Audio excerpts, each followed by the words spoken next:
오늘 제목을 이렇게 그리고 맨날 중에 만삭되지 못한 바울에게 나타나시다라는 작은 것은 크게 두 가지 이유가 있습니다. 하나는 딸내미가 예은이가 떠난 지 거의 이제 1년이 다가옵니다. 일주일에 한 번씩 예은이가 있는 곳에 가는데요, 아내하고. 요즘은 제가 가면 더 웁니다. 보고 싶어서. 그러나 아내가 저를 구박합니다. 그러나 오지 말라고. 그 하나 있고요. 지난주에 가깝게 지내던 6년 선배되는 우리 교수님 한 분이 치안교육 장로님은 권수택 장로님이 소천을 하셨습니다. 학교에 있을 때보다는 그분이 퇴임하고 나서 좀 더 가깝게 지냈고요. 가끔 만나서 얘기도 나눴습니다. 작년 9월 말에도 만났고요.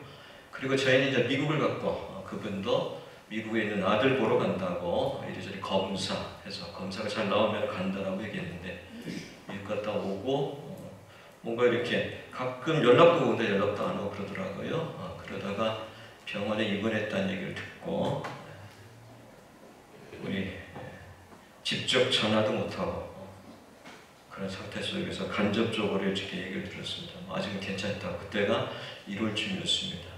근데 굉장히 위독하다라고 뭐 이런 얘기 들었거든요. 직접 전화 걸지 못합니다. 그런 일 속에 제가 단지 문자만 보내고 문자만 주고받았는데요. 아직도 가까운 사람의 마지막은 낯설게만 느껴지고 있습니다. 소천을 했고 그쪽에 다니는 우리 교수님 한 분이 장례 일정을 보내왔고요. 이것저것 주고받으면서 이렇게 제가 문자를 그 교수님한테 남겼습니다. 참 삶이 더덥다고. 예은이 때문에 그리고 저보다 먼저 우리보다 먼저 하늘나라 간 그거를 생각하면서 그립고 삶의 더덥음 속에서 오늘 말씀 제목을 잡았습니다. 그런 의미에서 한번 15장 고린도전서 15장 3절부터 8절까지 같이 읽고 말씀을 이어가겠습니다. 같이 읽겠습니다. 시작.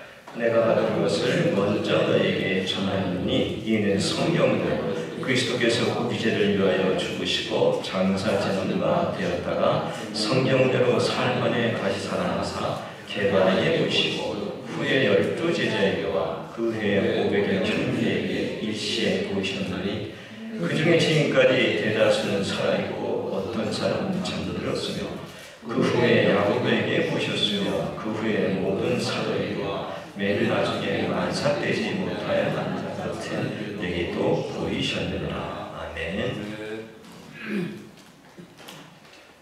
고린도 교인들은 굉장히 조금 여러 가지로 문제가 많습니다. 여러 가지 많은 문제들의 교회가 아니면 개인이 공동체가 안고 있는 문제의 종합 세트라고 얘기할 수가 있습니다. 서로 간에 내가 잘났다라고 하는 자랑을 하면서 교회가 분당, 파벌이 생겼고요. 그리고 5장에 보면은 계모와 같이 삽니다. 그런데 그거를 아주 당당하게 자랑합니다. 이게 무슨 문제가 되느냐라고 하면서 자랑을 합니다. 6장에 가면은 결혼과 일종의 소송도 나고요. 7장에 가면 결혼의 문제, 그 다음에 독신으로 있어야 되느냐, 결혼을 하는가, 이거 이제는 이 믿지 않는 남편이나 아내와 헤어져야 되느냐라고 하는 이런 문제도 있고요. 8장부터 10장까지 가면은 우상 제물이 있습니다. 그 시대에는 이제 신전들이 있고 신전에 가면은 이방 신들한테 제물을 드렸고 제사를 드리죠. 거기에 가서 당당하게 무상에 드린 제물을 같이 먹습니다. 이런 문제들, 그 먹으면서도 당당합니다. 나는 높은 지식이기 때문에 먹을 수 있어. 그거 뭐 신이 어디냐? 이 귀신들이 어디 있어? 하나님 한 분밖에 없는데 라고 이런 당당한 지식을 자랑하면서 먹습니다. 12장부터 14장에는 영적 인세 문제로 또한 갈랐습니다. 나는 깊은 체험을 했기 때문에 너는 그런 것도 못하냐 하면서 내세우는 근거가 방언입니다. 방언이라는 것이 천상의 언어, 하늘의 언어이기 때문에 방언을 내가 한다고 하는 것은 이미 나는 천상적, 영적 존재로 변했다는 것을 자랑하는 겁니다. 너는 이런 것도 없어 변하지 못했지, 나는 이렇기 때문에 너보다 우월해 라고 하는 이 속에서 자랑을 합니다. 그 모든 것들이 어떤 것은 복합적으로 있는 것이 오늘 15장에서 만나는 부활이 없다는 겁니다. 두 가지로 볼 수 있습니다. 이것은 1장에 가면 있는데요. 고린도 교회는 일단 이 1장 얘기하기 전에 모든 것들 속에서 뭔가 지식을 자랑하고 체험을 자랑하는 속에서 교회가 갈라집니다. 1장 20절에 가면 이 부활관에서 얘기합니다. 유대인들은 표적을 구하고 헬라인들에게는 미련해 보인다. 십자가. 바리새인 속한 바울에게는 바리새인은 분명하게 부활을 믿었습니다. 그렇지만 그거에 대해서 확증된 결과가 없다는 거죠. 받아들일 수 없는 거였고요. 또 하나는 좀 이따 설명하겠습니다만 이방인들한테는 몸의 부활이라는 것은 믿을 수가 없습니다. 그들의 문화 속에서, 그들이 많은 조상들이 믿던 종교 속에서 그냥 이 생에 살다가 죽으면 끝나는 건데 어떻게 그게 다시 몸의 부활의 것을 믿을 수가 없는, 그거는 어리석은 거에 불과했습니다. 그렇기 때문에 이 두 가지 때문에 유대인이나 이방인들, 헬라인들한테는 부활이라고 하는 것이 받아들일 수 없는 사실이었습니다. 거기에 대해서 사도 바울이 뭐라고 얘기합니까? 부활이 없다고 하는 것은 이거는 우리가 믿고 전하고 이 모든 것들이 헛된 것이라고 얘기를 하고 있습니다. 그런 속에서 사도 바울은 분명하게 이거를 자기가 변화되기 때문에 당당하게 전합니다. 그러면서 예수님이 가신 십자가의 그 길을 따라간다라고 얘기를 하고 있습니다. 4장에 보면은 이런 얘기가 나옵니다. 4장이 있는데요. 9절 있는데 9절 한번 같이 읽을까요? 시작. 내가 생각하는데 하나님이 사도인 우리를 죽이기로 작정해 같이 끄트머리에 둠에 우리는 세계 곧 천사와 사람의 구경거리가 되었더라. 이거는 당시에 요 문화, 요 사진인데요. 이거를 반영하는 겁니다. 전쟁 포로입니다. 로마 제국이 거대하기 때문에 각 지역에서 반란이 일어납니다. 반란이 일어나면은 로마가 군대를 글로 진압하라고 보냅니다. 내지는 다른 나라와의 전쟁이 있을 때 전쟁에서 승리한 개선 장군, 개선한 이 군인들을 환영하는 것이 저쪽 우리의 사진입니다. 개선 장군이 자기의 부하들과 그리고 맨 뒤에 전쟁 포로들을, 전리품과 전쟁 포로들을 가져옵니다. 전쟁 포로를 크게 둘로 나눌 수가 있습니다. 노예로 쓸만한 그 전쟁 포로들이 맨 마지막에 대략 두 번째 있을 테고요. 맨 마지막에는 극렬하게 저항했던 이 전쟁 포로들은 더 이상 살려둘 수가 없기 때문에 끌고 와서 처형을 시킵니다. 사도 바울이 지금 자기 어디에 있다고요? 맨 끝에. 주님을 위해서 최선을 다하고 헌신하고 충성하지만 나는 십자가를 생각하고 십자가만 바라보면서 전쟁 포로의 맨 끝에서 죽임을 당하는 것 같은 이 자세 가지고 나는 살아간다라고 얘기합니다. 그래 너희는 뭔가 조그만 지식과 뭔가 조그만 체험을 가지고 자랑하면서 살아가냐고 사도 바울은 그 얘기를 지금 하고 있는 겁니다. 만물의 찌꺼기같이 됐다라고, 이렇게 나는 살아간다라고 얘기를 하고 있는 겁니다. 도대체 무엇이 사도 바울을 이렇게 변화시켰을까요? 그에 대해서 갈라디아서 1장에 가면은 바울이 다메섹으로 가다가 부활하신 주님 만나는 장면, 그 그거는 언급이 없습니다. 내가 이렇게 가다가 했다는 거 사도행전 9장이나 이런 데 언급되어 있는데 없습니다.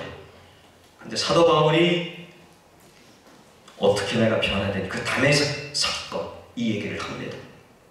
다메섹에서 이 예수님 부활하신 예수 만났는데 이게 나한테 어떤 변화를 줬는지 그거를 얘기합니다.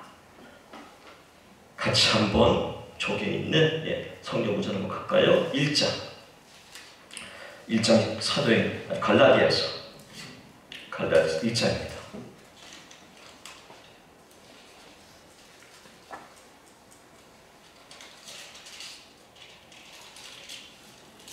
1장 12절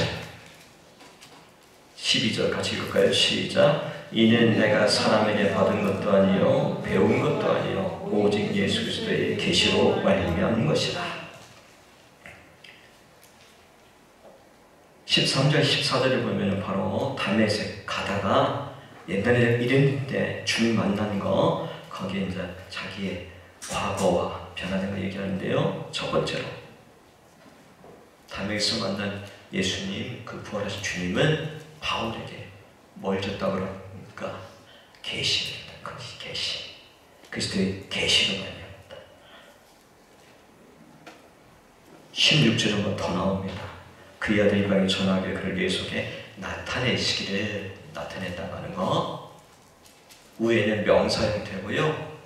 16절은 동사 형태로 두 번 나타납니다. 계시하면 조금 부담스러운 단어죠. 직통 계시 뭐 해가지고 기도를 많이 한 사람 가운데 천국교 갔다 왔고 직접 많이 체험을 했다라고 하는 그 계시를 얘기하는 것이 아니고요. 그 계시도 포함되겠지만 좀 더 근원적인 본질적인 계시입니다. 그거는 뭐냐면은 예수님에 대한 나의 고백이 그 예수님이 누군가에 대한 분명한 전환점에 있는 그 계시를 얘기합니다. 쉽게 얘기하면 이렇게 물을 때 예수님이 나에게 당신에게 누구세요? 라고 하는 질문에 대한 대답입니다. 어떻게 얘기할 수 있을까요? 예수님이 누구시냐고 당신한테 물은다면 그거를 묻는 계시입니다. 사도 바울에 있어서 예수, 십자가에 달려 죽은 예수는 갈라디아서 3장 10절부터 보면은 이렇게 되어 있습니다.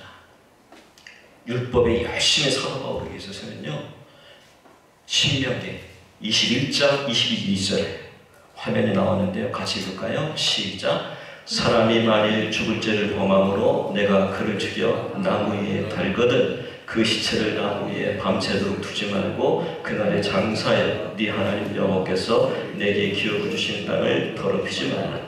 나무에 달린 자는 하나님께 저주를 받았습니다.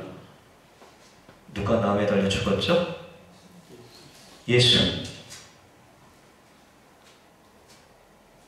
그런데 나무에 달려 하나님의 저주를 받고 죽은 자가 메시아다 라고 얘기하는 거, 그리고 그렇게 믿고 고백하는 사람들은 율법에 열심히 변화되기 전에 바울에게는 뭐에 불과한 거죠?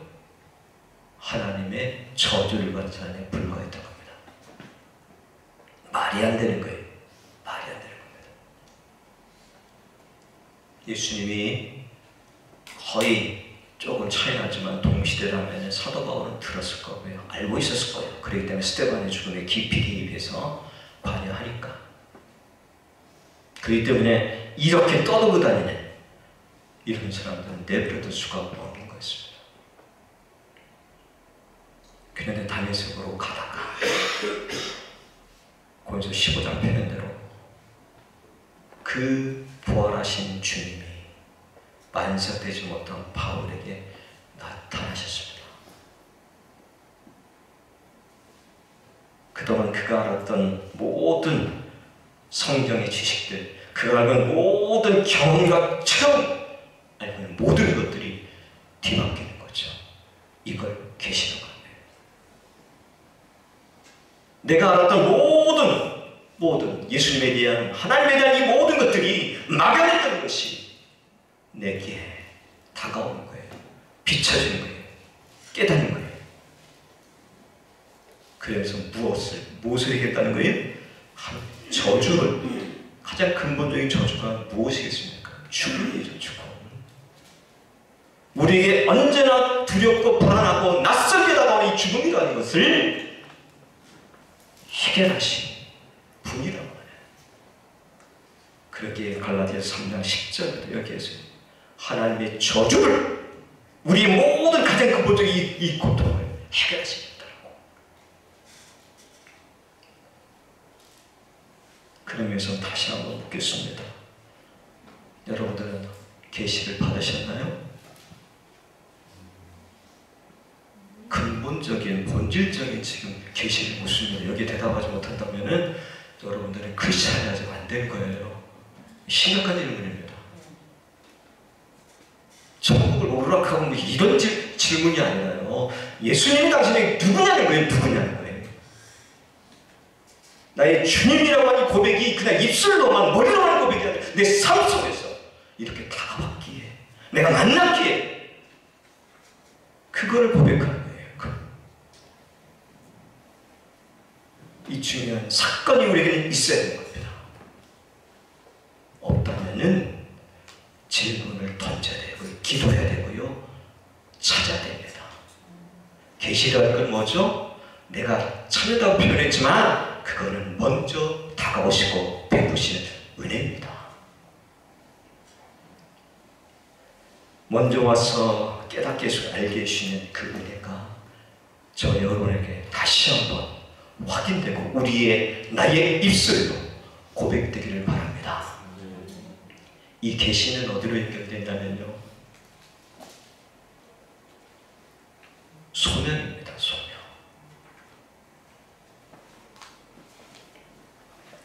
그 하나님의 저주를 해결한 그분을 만나고 나서 사도 바울이 이렇게 표현합니다. 그의 아들을 이방에 전하기로 해요. 소명을 주세요. 소명을.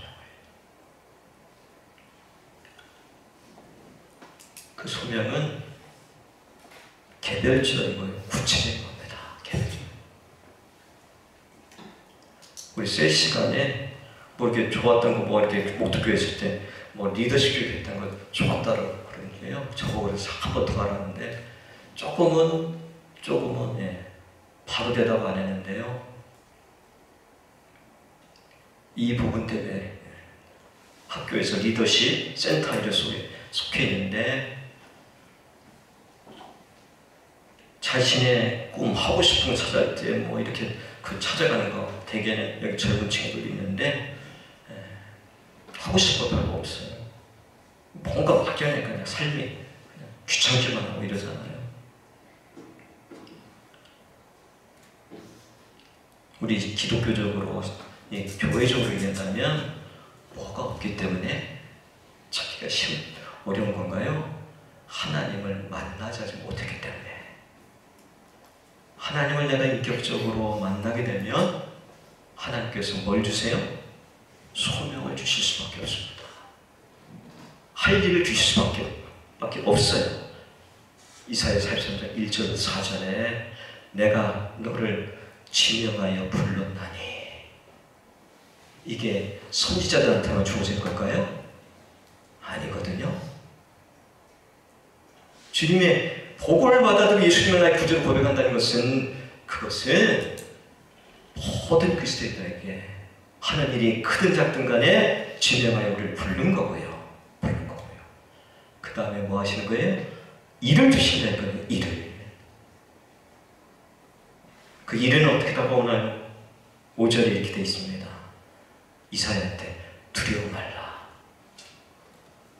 내일이 아니니까. 내일은 하나님이 내일이 되기 때문에 각자의 일 속에서 주어진 내 달란트를 가지고 나를 드러내는 것이 아니라 하나님을 드러내는 거기 때문에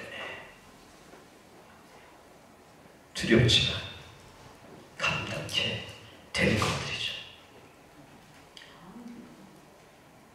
세상에 어떤 그러한 리더십과 다른 겁니다.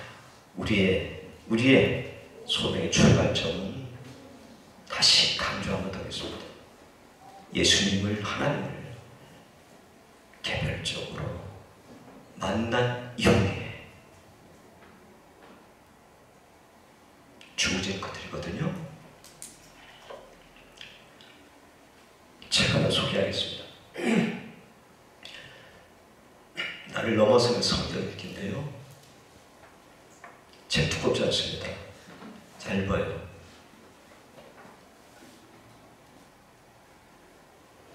책 제목을 책 읽으면서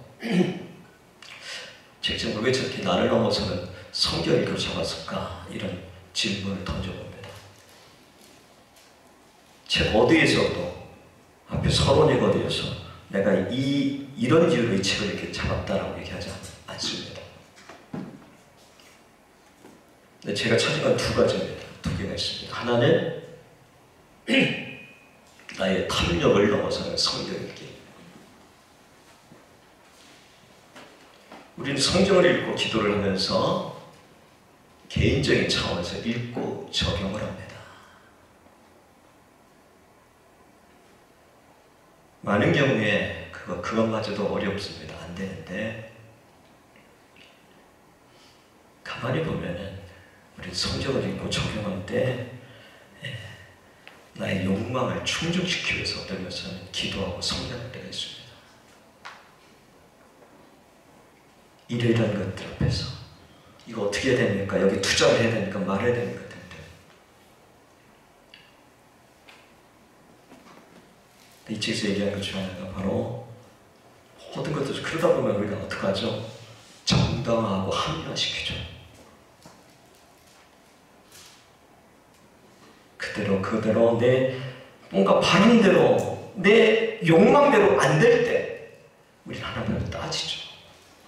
원망하고 떠나가고요.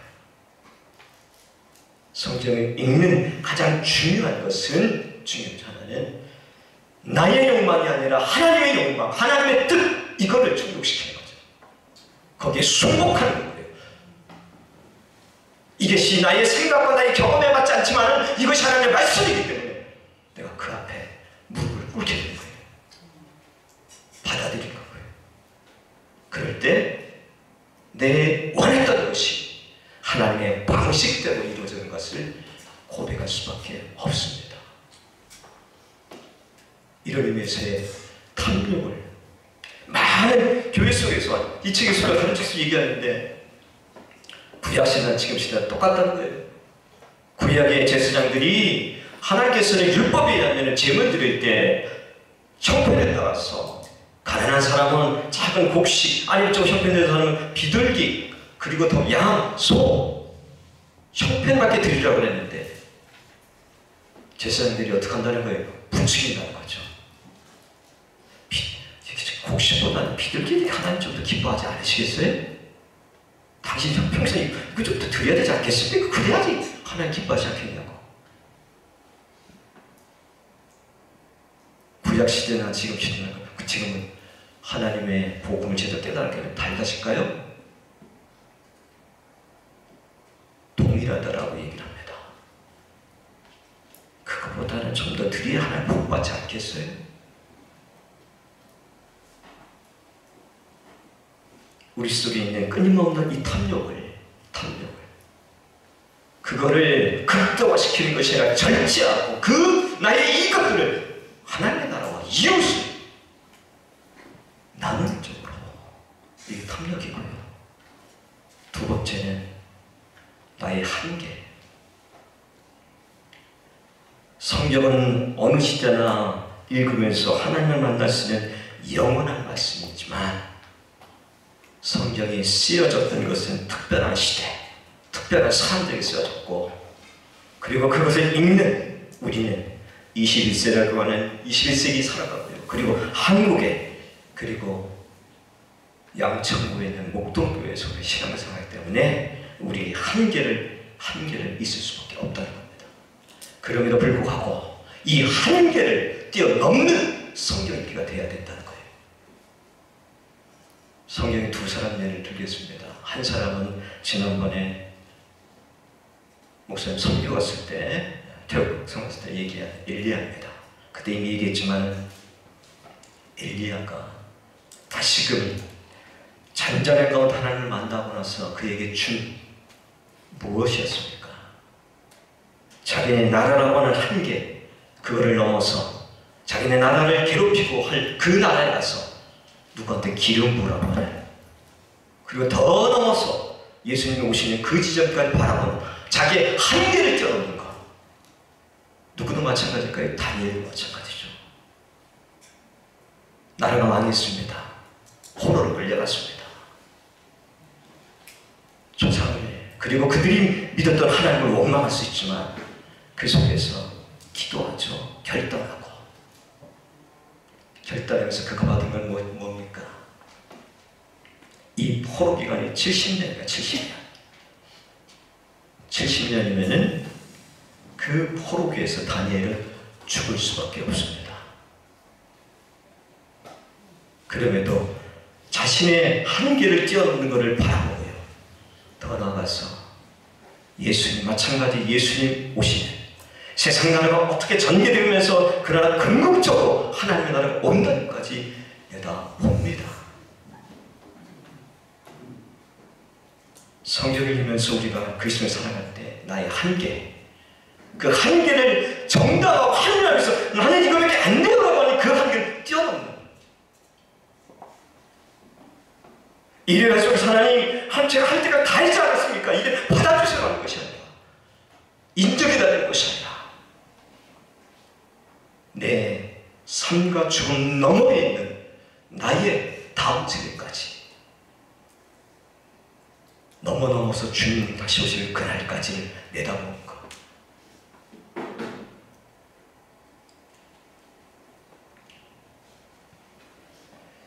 (15장 3절 8절을) 아까 두 개 저에게 예은이와 먼저 간 선교 때문에 다시 읽으면서 제가 받은 은혜를 나누려고 합니다. 우리말 성경과 이렇게 영어 성경을 가끔 이렇게 비교하시면 간단한 거지만 몇 가지를 발견할 수가 있습니다. 색깔로 넣은 것들은요, 최소한 영어 성경을 비교하면서 나타나는 겁니다. 우리말은 이렇게 그리고 이런 거 안 넣잖아요. 근데 한국어 성경이나 영어 성경에는 남아 있습니다. and가 계속 들어가 있습니다. 부활이 없다고 하는 게 사도 바울이 계속해서 있는 소위 목격자 증언들을 얘기합니다. 저 and는 뭘 얘기해 준 걸까요? 이 부활, 성경대로 성경에 이렇게 얘기하는 거 사도 바울도 알고 있었지만은 눈앞에 확실하게 나타난 증거가 없었는데 자기한테서 나타났기 때문에 그 성경대로 이루어졌어 라고 하는 거 하나 하고요. 그 엔드는 그리고예요. 그리고 막연한 다른 사람의 사건이 아니라 이거는 내게도 나타난 개별적으로 나타난 거다라고 하는 그 고백이 담겼습니다. 나와 낯선 것이 아니라 나는 믿을 수 없는 것이 아니라 내게도 분명히 이건 나타난 거야 라고 하는 확실한 고백이 담겨 있는 거예요. 그 예수님, 나는 믿을 수 없었는데 내가 알고 있는 지식 속에는 이 사람은 하나님 저주받은 삶을 끌고 있지만은 그분이 나타나고 말며 내게도 나타났어라고 하는 이 확실한 신앙의 고백이 담겨 있어요. 그리고 그 가운데는 죽은 사람들도 있어 라고 하는데 그 죽음이 두려운 죽음이 아니라 어떤 죽음이라는 걸 암시할 걸까요? 소망을 가지고 기다린다는 거, 기다린다.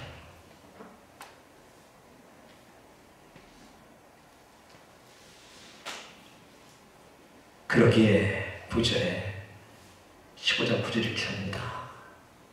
바울은 자신의 과거를 얘기하면서 오늘의 지금의 내가 나된 것은 은혜라고, 계시는 십자가의 죽음과 부활은 은혜입니다. 그러기에 더 이상 예은이의 보고 싶은 거 울지 않겠다고 했거든요. 말씀을 묵상하면서 자기 깨닫는 거예요. 아침 6시에 CBS의 어메이징 그레이스라는 걸 들으면서 이렇게 여러 가지 은혜를 받습니다. 지난주에 아까도 기도할 때 우리 이성훈 기도할 때 했지만은 지난주가 그 소위 교회를 기념해서 고난 주간이니까 그 관련된 찬양 찬양인데요. 거기 너 있었는가 찬양. 그래서 그 찬양 주로 영어 찬양에서도 많이 가져오잖아요. 근데 이게 너무 이제 우리말로 답게 하려고 하다니까 뭔가 좀 이렇게 영어 제목, 우리말 이런 것도 좀 좀 한 게 있어요. 그래서 거기 너 있었는가 그 영어 가사를 봤어요. 그랬더니 그거 보면서 제가 받은 이런 의미도 있네? 라고 해서 그냥 이제 직역을 했습니다. 몇 가지. 거기 너 있었는가. 그리고요 영어 가사에는 질문 들어오고 있습니다. 질문입니다. 퀘스천이 있습니다. 그때 주님 그 십자가에 달릴 때 우리말 찬양 가사인데요. When they crucified my Lord, 그들이 나의 주님을 십자가에 처형할 때 2절에 주님 그 나무에 때 그들이 주님을 나무에 못 박을 때 3절 해가 그 밭을 일 때인데 해가 그 밝은 비추기를 거부할 때 자연도 주님의 중심을 슬퍼하는 의미가 담겨있네요. 4절 주님 그 동성에 누일 때 5절 주님이 죽은 자들에게 일어나실 때 묻습니다. 부활하신 주님이 저와 여러분 거기 너 있었는가? 우리는 그 당시에 없었어요. 성경이 보여주고 얘기한 대로 너도 그 자리에 2000년 전 그 자리에 있었느냐? 이걸 너희의 사건으로 받아들일 수 있느냐? 묻고 있는 겁니다.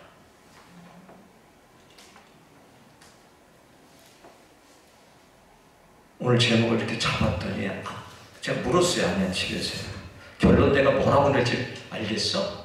우리 현명하신 저의 아내가 뻔하지. 그리고 맨 나중에 난자 같은 내게도 이렇게 결론 내겠지. 뻔한 결론입니다. 고백해야 되거든요. 바울에게만 아니라 하나 더 들어가요. 우리 각자가 개별적으로 내게도 나타나셨어 라고 고백해야 돼요. 완성되지 못한 가로 속에 넣습니다. 오늘 셀에 나눔 속에 넣어놨거든요. 현재에 아니면 내 삶을 뒤돌아보면서 이런 나에게 저는 미리 나눌까요? 먼저 간 딸이 그리워하는 나에게도 삶이 더덥다고 느끼는 나에게도 주님은 나타나셨다. 저만의 고백이 아니라 저와 여러분의 고백이 되기를 간절히 소원합니다.